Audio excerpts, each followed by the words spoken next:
Hello everyone. Today we will discuss about class 10 chapter number 1 real numbers. In the previous video we have discussed about exercise number 1.1 and in this class we will discuss about exercise number 1.2. So before starting the chapter we must have to know some theories first. Okay. And also in the previous video I have discussed about you what is real number, what is natural number, all the things I have discussed with you, and what is prime number, what is composite number. Okay, so in this exercise, before starting the exercise we have to know what is co-prime number. Okay, then we have to know the theory, then we will do the exercise. Okay, so let me say what is co-prime number. Okay, co-prime number in the sense, for example, I am taking two numbers 8 and 9. Okay, 8 and 9. So in 8 and 9 there is no common factor other than 1. Okay, so co-prime in the sense the two consecutive it may be consecutive number or it may be any two number where that two number not a common, the common factor will not be there other than 1. Okay, just like 8 and 9. Here you can see there will be no common factor other than 1. Okay, so these two numbers is called co-prime number. Okay, for example, I am taking 10 and 11.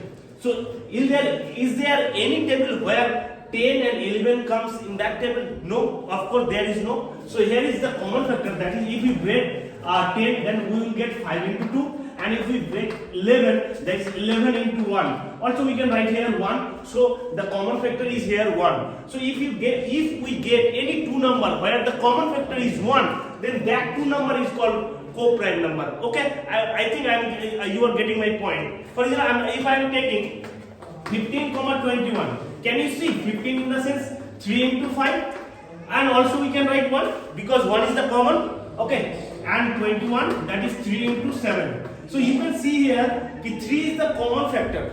3 is the common factor, and also 1 is common factor. What I say, the co-prime number in the co-prime number, that means if the two numbers have common factor 1, then only that number is called co-prime number. But here is, you can see the common factor other than 1. Other than 1, that means here is 3 is also available here. So this number 15 and 21, this is not a co-prime number. Okay, so what is co-prime number? Co-prime number in the sense that means if you get only 1 is a common factor. Okay, for example, I am taking 12 and 13. Okay, you can see here 12 and 13, here is only one common factor. 1, that is 1. Okay, so one common factor, that means these two numbers are co-prime number. Okay, so I am saying once again I am repeating the definition of co-prime number. Definition of co-prime number is the common factor will be only 1. Okay, that is 1. Okay, not other than that. Okay, this is co-prime number. This concept will be work in the exercise when we do the sums in the exercise. Okay, now in that exercise we have to know one more theory. That theorem is let P be a prime number. If there is P be a prime number, okay, if P divides A square, it is given that if P divides A square, then P divides A. Okay, A is a positive integer. Where A is a positive integer. If P divides A square, it is given that if P is a, then P divides A. Okay, so what is the theory? If P be a prime number, it is given that P is a prime number. If P divides A square, then P divides A. For example, you have to take first a prime number. I am taking a prime number just like 3. If 3 divides 3 square, for example, I am taking if P is a prime number and P divides A square, not it is compulsory 3 square. I am taking 9 square. If 3 divides 9 square, then we can say from here 3 also divides 9. Yes, this is true. If 3 divides 9 square, if it is given that, then also we can say 3 divides 9. I am taking one more example. If 7 divides 7 square, okay, 7 square. If 7 divides 7 square, it is given that, then also 7 divides 7, it is also true. So the theorem says that one, if P is a prime number, that means here will be a prime number. Okay. Then if p divides a square, then p divides also a. Now we are going in the theorem. There you will get one more point. Okay, and I will say there. Okay. Then we have to first you have to prove that root 2 is a irrational number. Then how will we prove that root 2 is a irrational number? Let's see. I am saying if whatever steps I will say here, the same steps will be for root 3, root 5, root 6, and root 7. All the things. If I say root 2, then all the things will be same for root 3, root 5, root 6, and root 7. Okay. So how will you prove that root 2 is an irrational number? Okay. So at first for that we have to take root 2 is a rational number. Okay. So the solution will be we need to prove that. Let's write the question first. Prove that root 2 is a irrational number. Root 2 is a irrational number. Irrational number. Our target is to prove that root 2 is an irrational number. Okay. So if we prove that root 2 is an irrational number, before that we have to take it. We have to let root 2 is a rational number. Mind it. We have to take that root 2 is a irrational number. And finally we will prove that root 2 is not a rational number.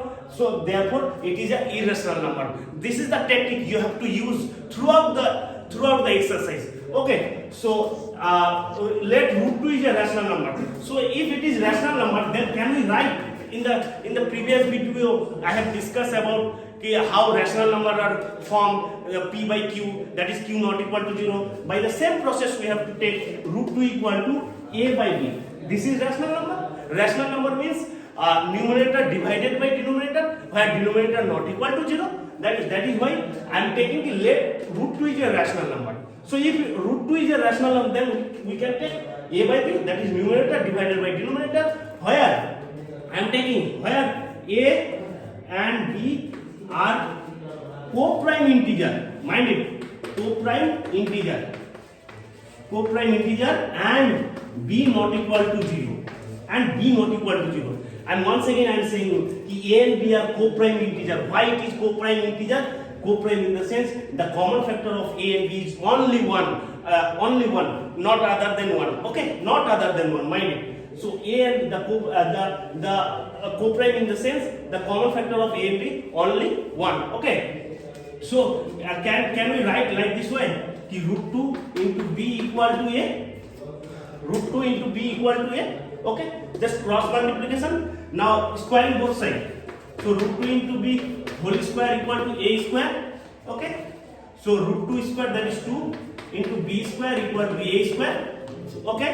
Just before starting the exercise, I told you if p is a prime number, and if p divides a square, then we can say p divides a also. Okay. By the same process, can we say if 2 divides a square? Here 2 divides a square. If we divide b square, what will be the next line? B square equal to a square by 2. Okay. So from here we can say 2 divides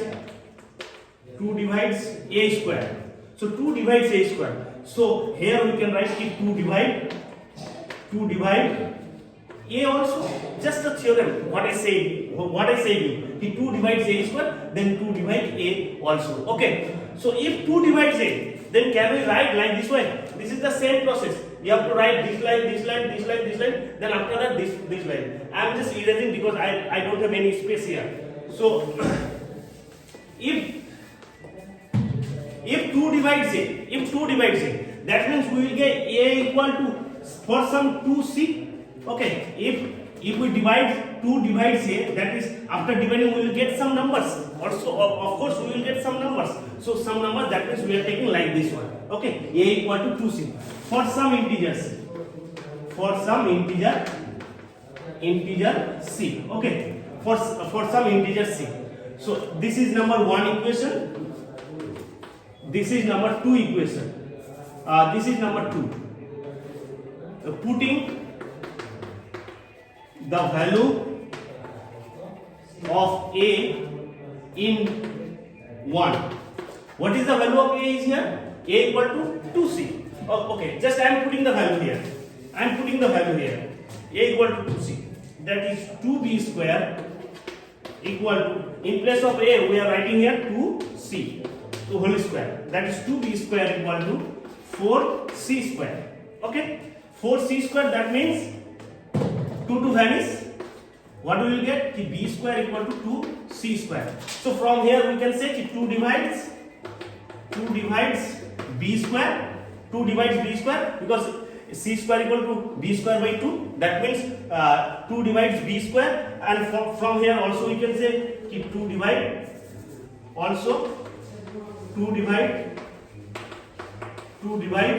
b also. So we are saying ki 2 divides a, here we say ki 2 divides a, and here we say ki 2 divides b, but at the beginning we say ki root 2 equal to a by b, while a and b are co-prime number. Co-prime in the sense the only common factor is 1, but we are saying here ki also 2 divides a and 2 divides b. This is the contradiction. So we will write here, this is the contradiction, therefore root 2 is a irrational number. Okay, thank you.